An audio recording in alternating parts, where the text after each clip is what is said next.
L'invité du jour. Madame, monsieur, bonjour, bienvenue dans l'invité du jour de ce jeudi 31 janvier à 8h10 et à 13h. On va parler de danse avec le spectacle Faut pas taper qui aura lieu le jeudi 7 février à 19h au Théâtre de la Madeleine. Pour nous en parler, on retrouve par téléphone Benoît Barre, chorégraphe et directeur artistique de la compagnie Appel d'Air. Benoît, bonjour. Bonjour. Présentez-nous un petit peu la compagnie Appel d'Air. La compagnie Appel d'Air est je veux pas dire une vieille compagnie, mais elle va fêter ses 30 ans cette année. Et c'est une compagnie qui est implantée dans l'Aisne, à Laon, Oui. et qui diffuse un certain nombre de pièces. Je crois qu'on en a créé 17 depuis le début. Et pièces de danse contemporaine pour les grands et aussi pour les petits. Vous en êtes le fondateur, je crois. Voilà, c'est ça, oui, je suis le chorégraphe, oui. D'accord. Donc chorégraphe, directeur artistique. Je crois que vous avez vocation en fait à sensibiliser sur le mouvement, la place du mouvement dans notre univers au quotidien. Ah oui, c'est ça, oui. Alors sensibiliser à la fois par un travail chorégraphique et de spectacle, mais aussi sensibiliser sur le terrain par des ateliers, des cours, des interventions liées à nos spectacles ou à aux contrats locaux d'éducation artistique. Voilà, c'est une des missions importantes qu'on assume, quoi. D'accord. Avec plaisir. Vous êtes venu sur le tard à la danse. Oui, moi je suis venu sur le tard à la danse. Je suis un ancien handballeur, un ancien sportif de haut niveau, on va dire à la base, il y a longtemps. Reconverti en professeur d'éducation physique et sportive au collège. Voilà, tout à fait. Bon, j'ai pas enseigné très très longtemps, mais voilà. D'accord. La danse m'intéressait parce que c'était quelque chose qui interrogeait le corps d'une autre manière. D'accord. Et du coup, comment travaillez-vous avec les danseurs et principalement du coup sur ce spectacle Faut pas taper? Alors, dans les créations, j'ai pas tout dans ma tête à la base et puis je leur dis pas fais ça, puis ça, puis ça, puis ça. J'ai effectivement cadré, réfléchi et après c'est tout un travail d'échange, de contraintes que je leur impose et de travail ensemble de recherche sur le mouvement, sur quel corps dansant pour quel spectacle et quel rapport entre les interprètes, l'espace, le temps, et voilà. D'accord. Alors pourquoi avoir appelé le spectacle Faut pas taper? Alors le spectacle Faut pas taper, c'est un spectacle qui est plutôt à la base destiné au jeune public, mais pas seulement. C'est un spectacle qui interroge l'acte de taper.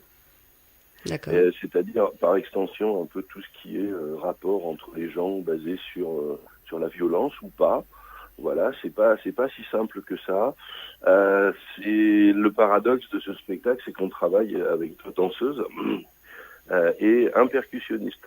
C'est-à-dire que souvent, quand je rencontre des enfants avant le spectacle, ils me disent taper, c'est pas beau, faut pas taper, c'est pas beau. Je leur dis, si, regarde, si je commence à taper un rythme sur un instrument ou sur n'importe quoi, ça peut être très très beau. Donc c'est aussi ce spectacle, il dit aussi que c'est pas si simple que ça. C'est pas je tape tout de suite sans réfléchir ou surtout là je m'interdis de le faire.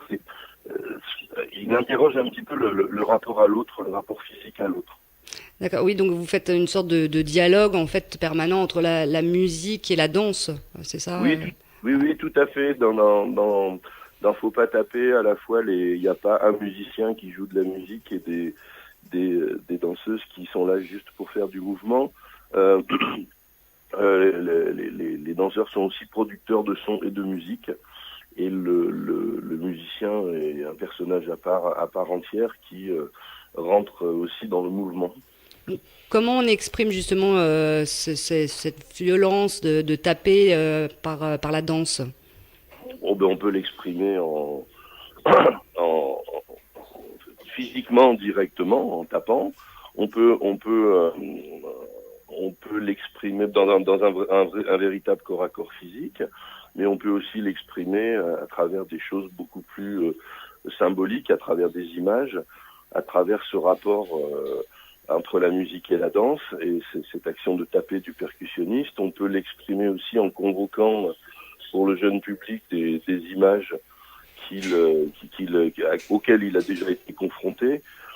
Voilà, il y a des passages drôles dans le spectacle où les enfants rient beaucoup. Il y a des spectacles aussi, il y a des moments qui sont beaucoup plus glaçants, hein, notamment par rapport peut-être, je sais pas comment exprimer ça là, mais des menaces parentales ou une certaine violence rencontrée chez les parents. D'accord. Voilà. Oui, donc ça s'adresse autant à la limite aux enfants qu'aux parents. Tout à fait, oui, oui. Moi, je sais pas bien faire des spectacles de jeune public qui s'adressent juste à un public de 5 ans et demi, cadré, etc., ou 6 ans, 3 quarts. Euh, voilà, j'aime bien dans ce qu'on travaille avec Appel d'air, avoir, entre guillemets, plusieurs couches de réflexion, plusieurs niveaux de compréhension, voilà. D'accord. Donc ça s'adresse aux enfants à partir de quel âge vraiment Oh, nous, le spectacle, on l'a, entre guillemets, prévu pour des enfants à partir de 4 ans. C'est arrivé qu'on joue devant des plus petits, mais bon, 4-5 ans, voilà, on peut déjà commencer à amener les enfants voir ce spectacle. D'accord. Il est assez vivant, où il y a assez peu de temps mort, et voilà, les enfants s'ennuient pas, quoi, ça c'est clair. Et comment est né ce spectacle en fait à la base? Alors, à la base, il est né, moi, bon, par l'envie que j'avais d'interroger le corps et son rapport à la violence et la musique aussi, et Mhm. la danse. Et puis, je me suis amusé, je me rappelle, sur ce spectacle-là, je m'étais amusé simplement à aller me promener sur le net dans un moteur de recherche avec Tapé et enfants. Et j'ai rencontré deux choses assez extrêmes qui revenaient très souvent. C'était des posts de parents qui disaient ouais, mon gamin il s'est fait taper à l'école, la maîtresse elle fait rien, tu vas voir, moi je vais trouver le père de l'autre, je vais lui casser la figure, etc. Et puis de l'autre côté, on trouvait des parents assez désemparés qui disaient voilà, mon fils de 2 ans m'a tapé, je sais pas quoi faire, je suis vraiment très embêté, oh là là, qu'est-ce qu'il faut que je fasse voilà, c'est-à-dire les deux les deux pôles complètement assez délirants Oui. qui peuvent représenter un petit peu notre rapport et le rapport de notre société à la violence. Et du coup, après les spectacles, vous avez des retours de parents ou d'enfants Alors, sur leur ressenti? alors, souvent, ce qu'on fait quand on est en scolaire, c'est qu'on fait ce qui s'appelle un bord plateau, c'est-à-dire qu'on prolonge un peu notre temps de présence face aux spectateurs en venant s'asseoir et puis répondre aux questions ou voilà. Euh, Est-ce que les adultes en parlent vraiment à la fin des spectacles? Beaucoup moins quand même, moins. Oui, oui. Mais les enfants, oui, posent des questions. Et pourquoi mais comment vous faites? Mais pourquoi? Il y a beaucoup de questions sur le. Et puis sur le thème, par contre, ce qu'on essaye de faire la plupart du temps, c'est d'aller intervenir dans les classes avant et de D'accord. poser cette question de la violence. Qu'est-ce qu'on fait là? Si je t'agresse là tout de suite, qu'est-ce que tu fais? Voilà. Et souvent, les enfants oublient le recours aux mots. C'est-à-dire que soit ils font rien, je les embête souvent. Mhm. Comment tu réagis? Qu'est-ce qui se passe? Soit ils font rien, soit je prends un gros coup de poing tout de suite. D'accord. Mais pourquoi tu m'as pas demandé d'arrêter Ah oui. gentiment? Voilà. C'est-à-dire qu'il y a effectivement souvent, moi je me suis rendu compte parce que c'est un spectacle qu'on a beaucoup joué, en allant dans les classes préparées, le rapport à la violence, il est tétanisé sur ces deux pôles dont je vous parlais tout à l'heure. C'est-à-dire que le langage, le dire non mais s'il te plaît, arrête, tu me fais mal là, et l'empathie qu'il peut y avoir derrière, bon ben ok, je te fais mal, j'aimerais pas qu'on fasse ça, je suis avec toi, je sens ce que tu ressens. Il est pas mal à développer et à entre guillemets améliorer, quoi.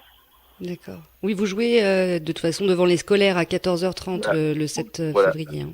Voilà, oui, oui, c'est tout à fait, on joue en scolaire l'après-midi. Des fois, on ne joue que en scolaire, mais souvent, on joue souvent, voilà, comme à la Madeleine, à une scolaire l'après-midi et un tout public le soir. Et c'est effectivement assez intéressant d'avoir aussi un public, on peut l'appeler un public familial, quoi, voilà. D'accord. Eh bien, écoutez, merci beaucoup. Donc, le rendez-vous est pris. Vous pouvez réserver votre billet dès aujourd'hui pour cette soirée danse, oui, organisée par la compagnie Appel d'Air. La réservation se fait sur le site de la Maison du Boulanger. Donc, très bon spectacle. Et donc, on rappelle qu'il aura lieu la semaine prochaine. Merci. Alors, on n'est pas organisateur, nous, du spectacle. Voilà, on vient juste jouer au théâtre de la Madeleine. Du théâtre de la Madeleine, qui est un très beau théâtre. Tout à fait. Donc le 7 février prochain à 19h. Merci à tous, merci Benoît et bonne journée. Bonne journée à vous. Merci, au revoir. L'invité du jour.